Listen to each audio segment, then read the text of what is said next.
Hi there, you're listening to Gift Biz Unwrapped, episode 154. Today, I'm sitting solo behind the mic, and I'm going to tell you my biggest takeaways from Social Media Marketing World 2018. And I'm guessing I'm going to share some things you might not have ever heard before. Attention gifters, bakers, crafters, and makers. Pursuing your dream can be fun. Whether you have an established business or are looking to start one now, you are in the right place. This is Gift Biz Unwrapped, helping you turn your skill into a flourishing business. Join us for an episode packed full of invaluable guidance, resources, and the support you need to grow your gift biz. Here is your host, Gift Biz gal, Sue Monheit.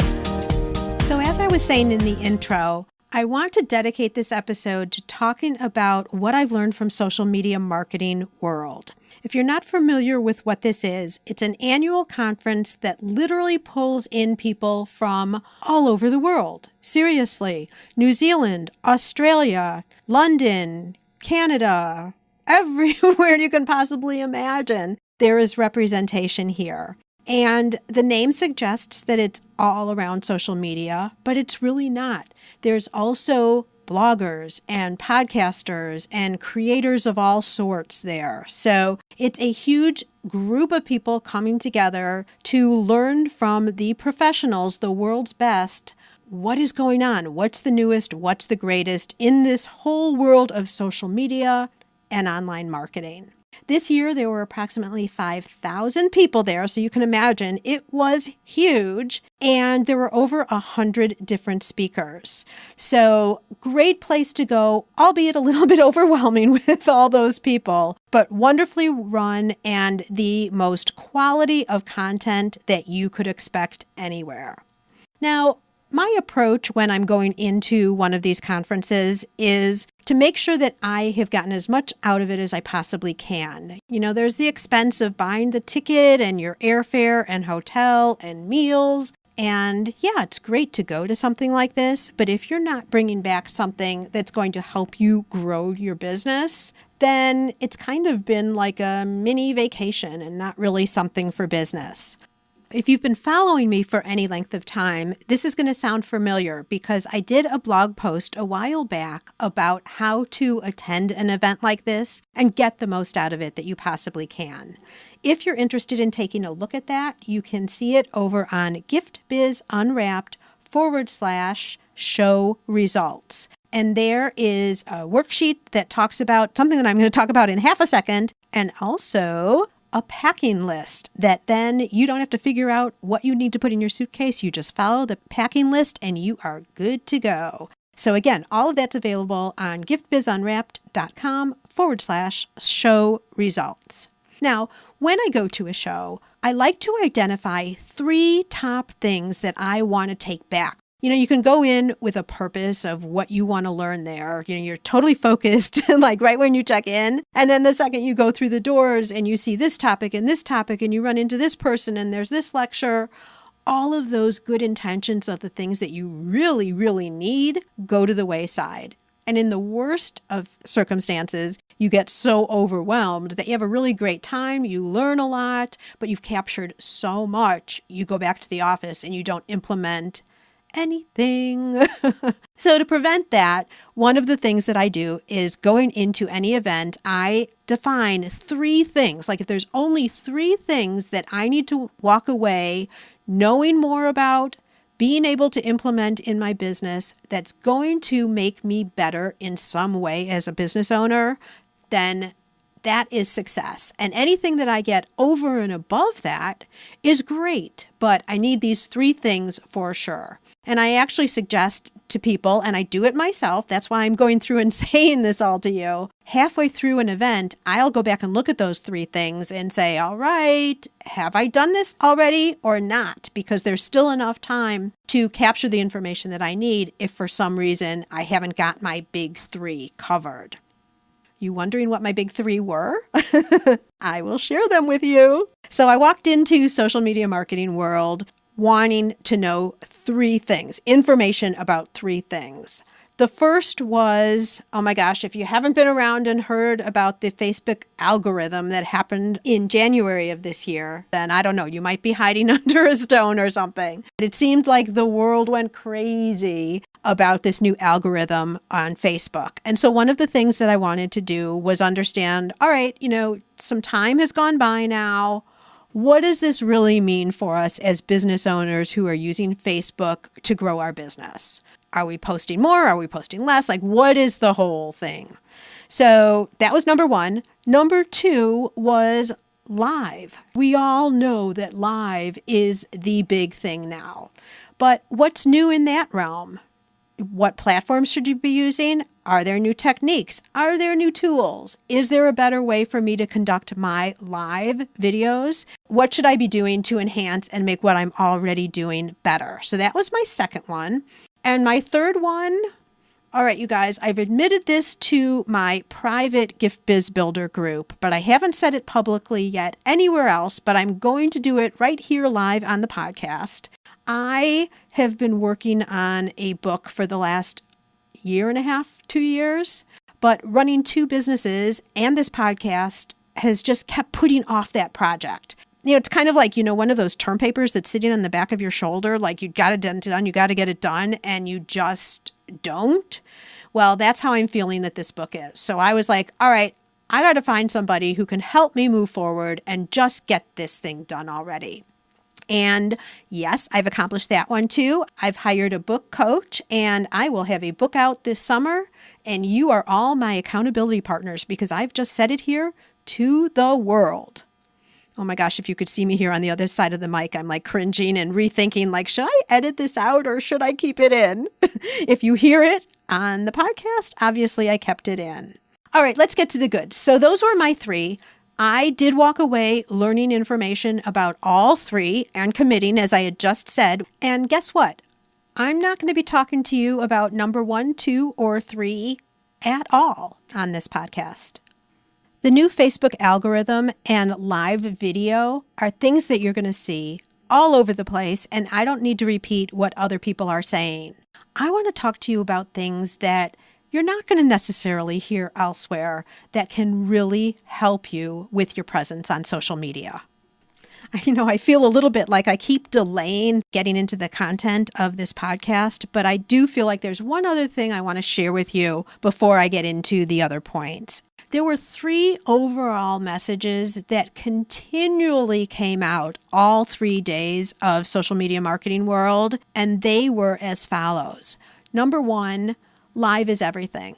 Live is where you're going to be able to capture your audience, speak to them, and have them really engage and understand who you are as a business owner and what your company is all about. Video is the type of content that always ranks the highest in the algorithms. So if you haven't gotten to the point yet where you're doing anything live, really pay attention when people are talking about that and seriously consider what this can do for you for your business. The second topic that continued to be discussed throughout all the days was messenger bots, specifically Facebook messenger bots, and how as we go on in the next 2 to 3 years, maybe not even that far away, these will be a big deal.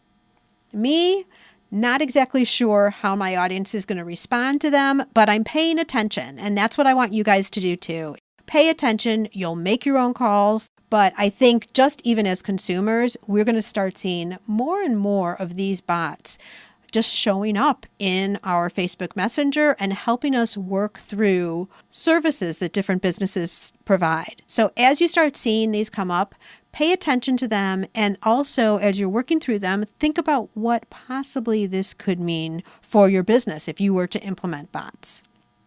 The final thing was consistency. Whether you're a blogger, whether you go live, posting on social media sites, etc., anything that you're doing is pointless unless you're consistent. Unless you show up repeatedly at the same time every week to the point where your audience, if you don't show up, is like, whoa, wait a minute, where are they? Why am I not hearing that live video? What's happening? So consistency. Even, you guys, if it's newsletters that you're sending out, whatever it is, the point is consistency is king or queen, whichever way you want to go with it. These 3 overall messages I just want to get your attention on as we move forward. Live is everything. Pay attention to messenger bots. And whatever you're doing, it is consistent over and over again, or don't even start. One of the big challenges I've had with consistency revolves around my Facebook Live show. I go live on the Gift Biz Unwrapped Facebook page Thursdays at 10. And my challenge has been, some of you guys are working full-time jobs, so you can't listen then. Some of you are on the other side of the world. Some of you, there's all different times when people could be available. And yes, there's the replays, but it's really nice to have people there showing up live so you can interact with them. So I've always been challenged with that, thinking, should I vary the time throughout the day so different people can make it at different times? Or what exact time should it be? Should it be at night? And give you a little hint and peek into me. I'm probably in my jammies about 8 o'clock at night when maybe I could go live to an audience. So that's just not going to fit for me. And I got some confirmation at the convention that, you know what? You need to show up live for your show when it's convenient for you, because consistency is way more important showing up week after week after week versus what time you're showing up. So that was an interesting learning, and I actually could take a deep breath and say, okay, chill, I've got this one down. Now, before we go further, let's take a quick break and hear from our sponsor. This podcast is made possible thanks to the support of the Ribbon Print Company. Create custom ribbons right in your store or craft studio in seconds. Visit theribbonprintcompany.com for more information. Having said all of that, now I want to get on to 4 takeaways that I don't think you're going to hear anywhere else. These are specifically important to you because they help with the way you're relating to your customer. Often we talk about the fact that most people don't make a purchase logically. It's mostly emotional. And emotional equates to one-on-one relationships, how you feel about people, how you can relate to a brand, how much you trust them. Well, on social media, you have an opportunity to present yourself in this manner to so many more people than you'd ever be able to do person to person right in your local area, for example.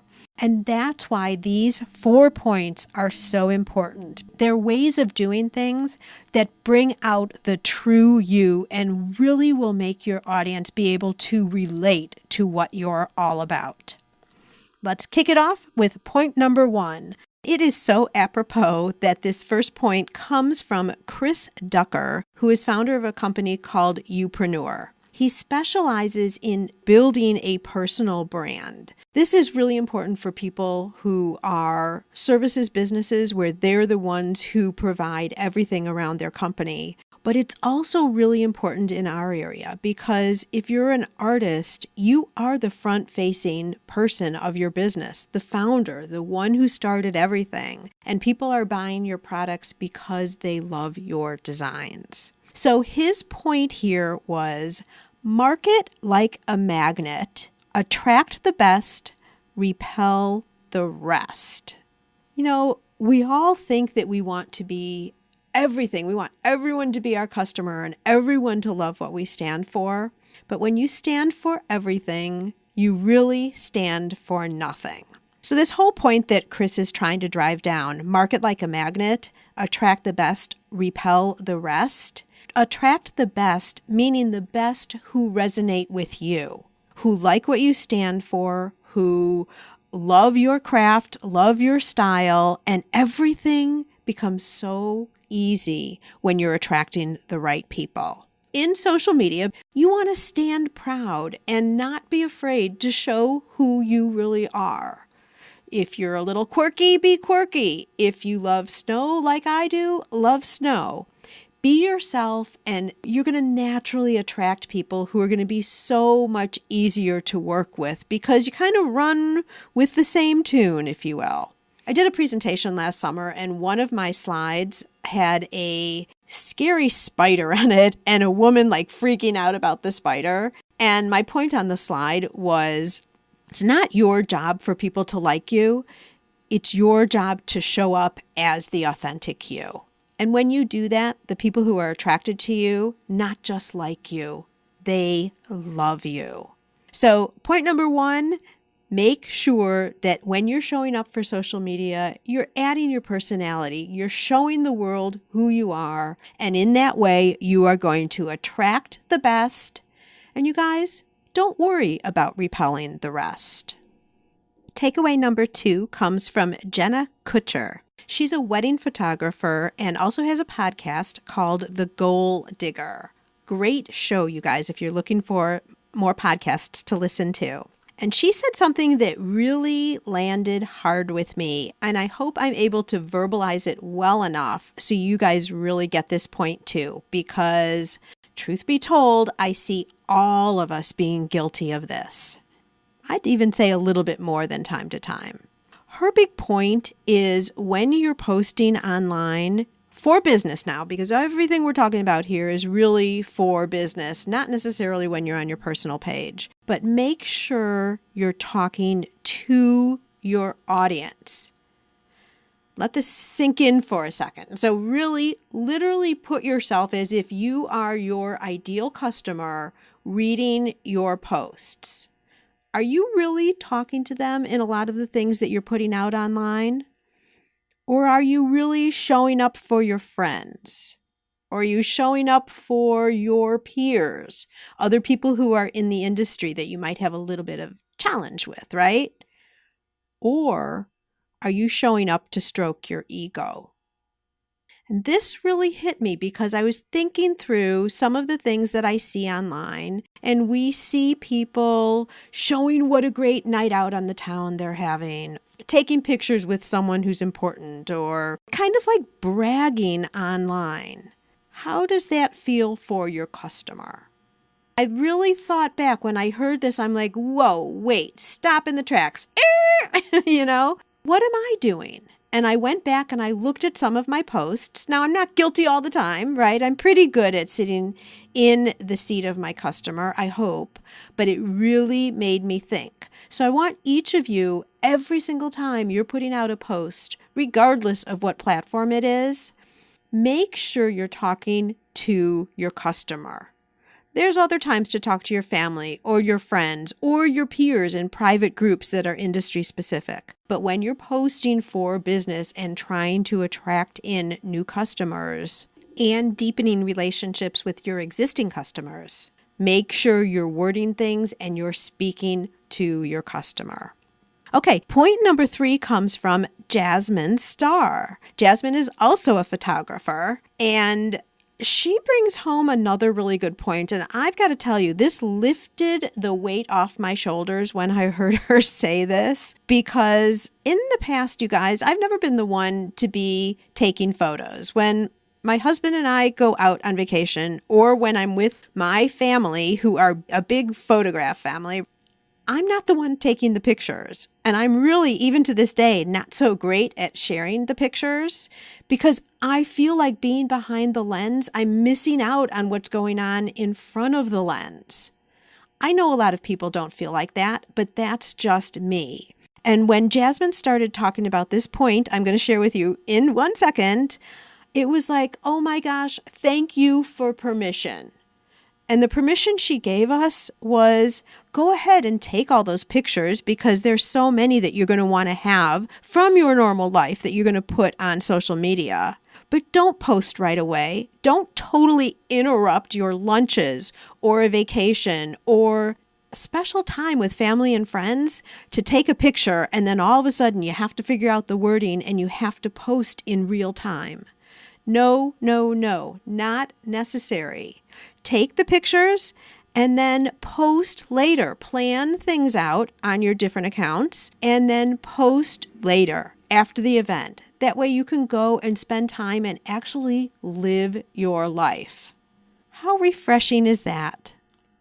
Finally, point number 4. This came from, oh my gosh, someone I respect and have been following forever, Pat Flynn of Smart Passive Income, also a podcast and a business working with small business owners. His major message was, again, when you're talking to your customers online, we just talked about the fact that you want to make sure you're talking to them, right? And not to other people, not indirectly or subconsciously to other people, but also show up for your audience that's already there. This is Pat's big message. Don't always be talking to people that you're trying to pull in. Be of service, provide value, and show up for your current customer base. Now, that made me happy because I feel like that's a lot of what I do is try to serve and work with my own customer base. But it made me think maybe I need to post with a little bit more intention. Sometimes it's for serving my customer base, which is you. And then sometimes maybe it's for attracting new people too. And those might be different messages. They might not. I don't know. Depends on what the post is. But just the mindset and the idea of showing up for your current customers is super powerful. There was an example of this described by Jenna, which I want to share with you because I think it really drives home Pat's point. If you have a dinner party and you send out invitations or you make phone calls because it's a smaller party and it's the night of the party and everyone's come in, they've got their drinks, they've got their appetizers, you're sitting down to dinner, the attention of the host should be on the guests, right? What if you went out into the street and you decided you wanted the party bigger and you started trying to solicit people to come into your party? Come on in, sit down, I'm having a great party, come join us, the more the merrier, right? All of a sudden, the attention is shifted from your dear guests that you've invited to random people that you don't know yet who aren't in your group.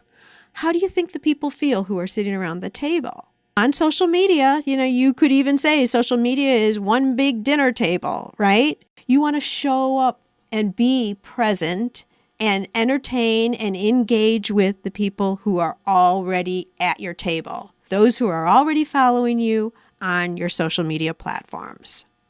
So these are the 4 takeaways from social media marketing world that I don't think you're going to hear everywhere all the time. When people are talking about social media, they're talking about the new tools or the changes in the algorithm or how to sell more. And I wanted to talk to you really about your message, what your presence looks like when you're online, and what kind of a message, what you're communicating out to the world. To summarize again, point number 1, market like a magnet.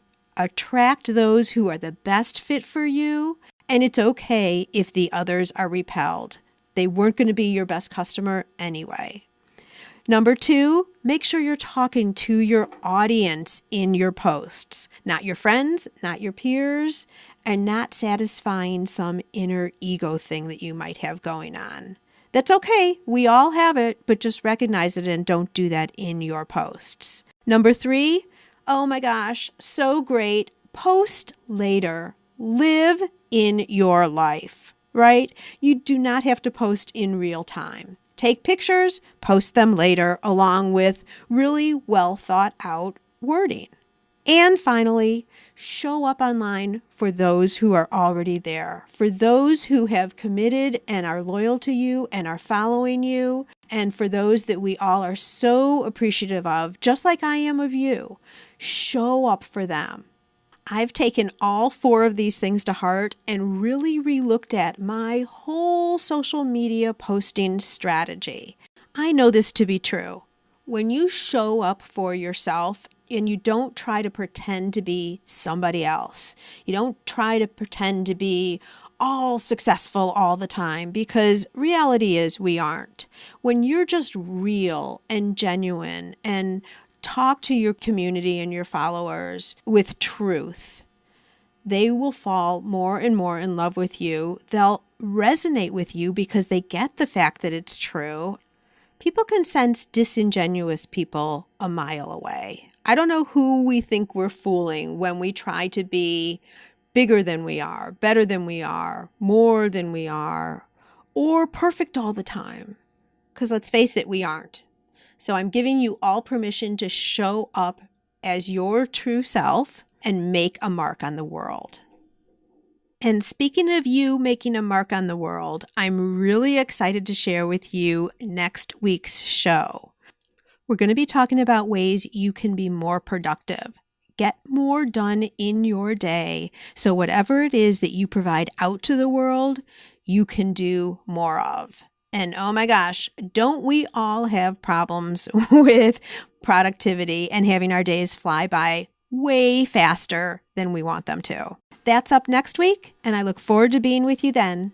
Bye for now. This episode is all wrapped up, but your gift biz journey continues. It's your time to experience the pride and satisfaction of turning your passion into a profitable business. Join the Gift Biz Builder program and access valuable lessons, worksheets, and live Q&A sessions addressing your specific challenges. You also have the opportunity to connect with a community of gift biz builders just like you. Head over to giftbizunwrapped.com/giftbizbuilder and get started today. And until next time, happy business crafting.